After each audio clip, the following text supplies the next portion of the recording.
16 октябр рӯзи кинои тоҷик аст. 90 сол муқаддам ба душанбе омадани поезди аввалро ҳаваскорон бо аппарати фартути киногирии кинамо ба навор бардоштанд. Минбаъд онҳо дар таърихи Тоҷикистон ҳамчун асосгузорони кинои тоҷик сабт шуданд. 15 октябри соли 1929 рӯзи кушодашавии анҷумани сеюми фавқулодаи шӯроҳои ҷумҳурии мухтори Тоҷикистон ба вакилон киножурнали нахустини Тоҷикистони советӣ намоиш дода шуд. Он иборат аз ду сюжет буд: рӯзи байналмилалии ҷавонон ва омадани қатораи нахустин ба Душанбе. шумораи тамошобинон тақрибан 800 нафарро ташкил медод.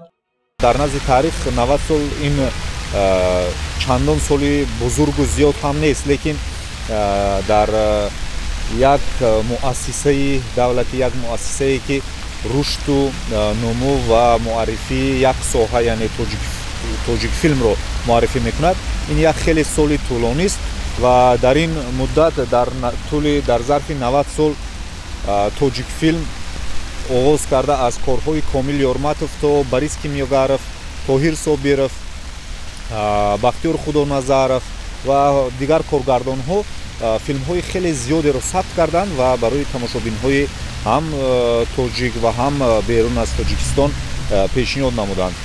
таърих ва инсонҳои зинда шаҳодат медиҳанд, ки филмҳои Рустаму Суҳров, филмҳои Сиёвуш, филмҳои таърихии Борис Кимёгаров ба монанди Қисмати шоир ва ғайра яке аз филмҳои хеле пуртамошобинтарин ва дар бойгонии миллати тоҷик яке аз филмҳои арзишмандтарин маҳсуб мешаванд. аз рӯи навиштаҷоти Википедия 18 меи соли 1930 трести истеҳсоли филми тоҷик кино ё ба истилоҳи дигар киностудияи миллӣ таъсис ёфт. Он сол трест ҳанӯз таҷҳизот ва технологияи зарурӣ надошт. ташаббускорон ихтироъкорӣ мекарданд. дастгоҳҳои кӯҳнаи суратгириро ба дастгоҳҳои кино табдил медоданд. филмсозон гоҳ пиёда, гоҳ бо хару шутуру асп ва гоҳе агар омад кунад бо мошинҳои тасодуфӣ ба мавзеъҳои филмбардорӣ мерафтанд ва филмҳо сохта таърихи сарнавишти нави мардуми моро ба навор сабт мекарданд. худи ҳамон солҳо баробари таҳиyaи шумораи зиёди филмҳои мустанади тарғиботӣ ҳар замон филмҳои бадеӣ низ эҷод мешуданд. филмҳои он давра сиёҳу сафед ва беовоз буданд. гарчанд бо вуҷуди мушкилиҳои хеле зиёди молиявӣ дар Тоҷикистон умуман филм сабт кардан ҳоло хеле мушкил аст, лекин барномаҳои миллӣ ҳаст, ки барои рушди соҳаи синамо нигаронида шудааст ва филмҳои ҳунарию ҳуҷҷатӣ дар тоҷикфилм сабт мешаванд ҳамасола ва сабту муаррифии филмҳо ва дар ҷашнвораҳои байналмилалӣ ҷой гирифтану мақом гирифтану ҷоиза овардан ба кишвар ҳам ин як нишони он аст, ки каме ҳам бошад ҳоло тоҷикфилм оҳиста оҳиста рушд мекунад ва зина ба зина ба пеш меравад ва ба ҳамин васила мо синамои тоҷик, яъне ҳунару санъати миллиро ба ҷаҳониён муаррифӣ мекунем.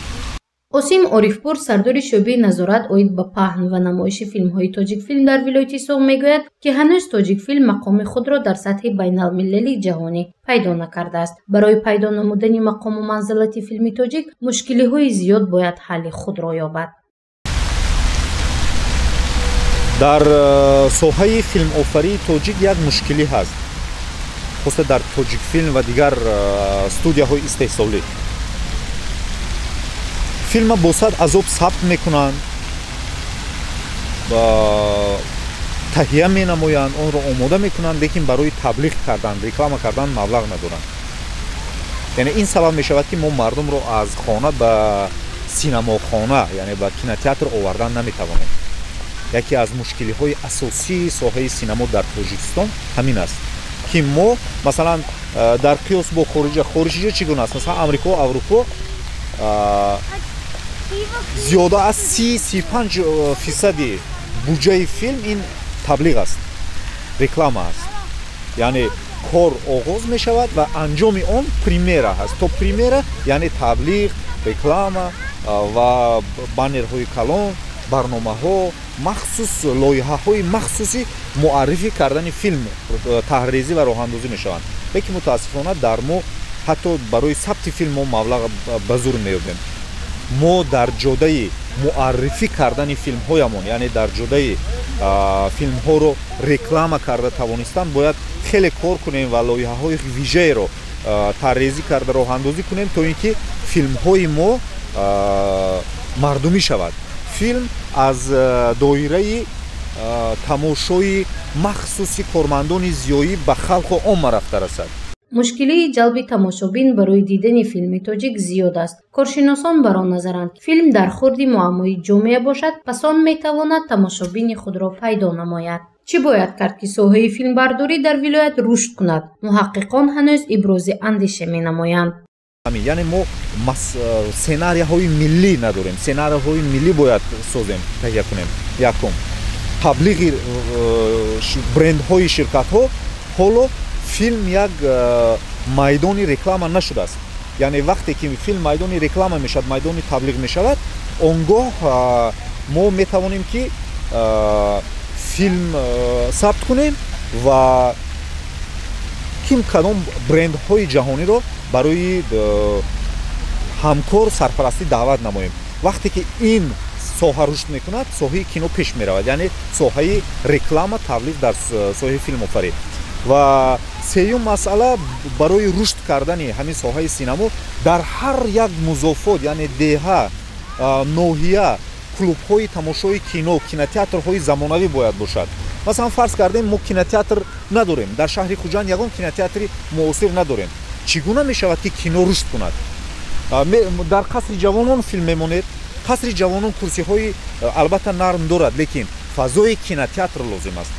махсус кинотеатрҳо лозим аст дар шаҳри хуҷанд ва тамоми музофот, яъне ҳатто деҳаҳо, ноҳияҳо. баъд ин соҳа рушд мекунад. ва як проблеми асосӣ ки ин ба завқи тамошобин дахл мекунад, ин ҷамъ шудани гурӯҳҳои профессионал, ҳирфавӣ барои офаридани филм. ҳоло мо ангушшумор коргардонҳое дорем ки масалан филм сабт карда метавонанд ба таври хуб. ангушшумор ҳунармандое дорем ки фазои филмро мефаҳманд ва онҳо ҳамчун актёрҳои кино муаррифӣ шудаанд. мо аксар ҳунармандони театр дорем ки дар кино онҳо таванманд намешаванд. яъне пафосҳои зиёде ҳаст ки масалан дар кино лозим нест. яъне имрӯз мо кадр бояд тайёр кунем ки ин хеле муҳлати тӯлонӣ дар кор, ки ҳунармандон ба воя расанд, коргардонҳо ба воя расанд, операторҳо ба воя расанд, наворбардорон, ва дар маҷмӯъ як соҳа обод шавад. ҳарчанд имрӯз дар филмофарӣ мушкилиҳои зиёд мавҷуд аст, аммо новобаста ба ин филми тоҷик рушд мекунад. гузориши мафтуншукур ва Насим Раҳимов барои барномаи иттилоотии хабар.